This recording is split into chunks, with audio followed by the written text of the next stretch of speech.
The Art of War by Sun Tzu, Collector's Edition, narrated by Thomas Poe. Translator's Introduction. Taoism and the Art of War. According to an old story, a lord of ancient China once asked his physician, a member of a family of healers, which of them was the most skilled in the art. The physician, whose reputation was such that his name became synonymous with medical science in China, replied, "My eldest brother sees the spirit of sickness and removes it before it takes shape, so his name does not get out of the house. My elder brother cures sickness when it is still extremely minute, so his name does not get out of the neighborhood.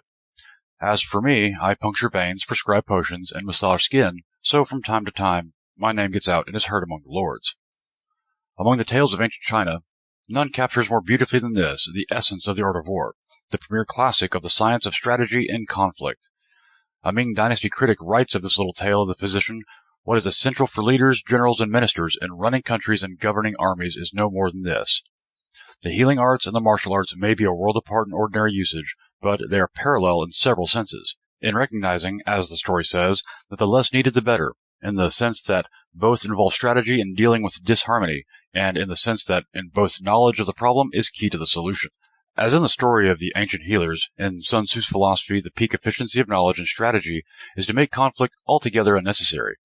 To overcome others' armies without fighting is the best of skills, and like the story of the healers, Sun Tzu explains there are all grades of martial arts. The superior militarist foils enemies' plots. Next best is to ruin their alliances. Next after that is to attack their armed forces. Worst is to besiege their cities. Just as the eldest brother in the story was unknown because of his acumen, and the middle brother was hardly known because of his alacrity, Sun Tzu also affirms that in ancient times those known as skilled warriors won when victory was still easy. So the victories of skilled warriors were not known for their cunning or rewarded for bravery. This ideal strategy, whereby one can win without fighting, accomplish the most by doing the least, bears the characteristic stamp of Taoism, the ancient tradition of knowledge that fostered both the healing and martial arts in China. The Tao Te Ching, or the Way in its Power, applies the same strategy to society that Sun Tzu attributes to warriors of ancient times. Plan for what is difficult while it is easy. Do what is great while it is small.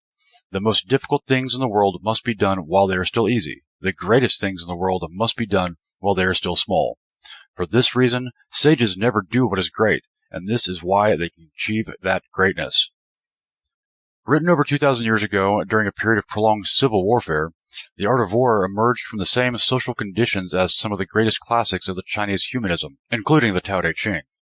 Taking a rational rather than an emotional approach to the problem of conflict, Sun Tzu showed how understanding conflict can lead not only to its resolution, but even to its... Sample complete. Ready to continue?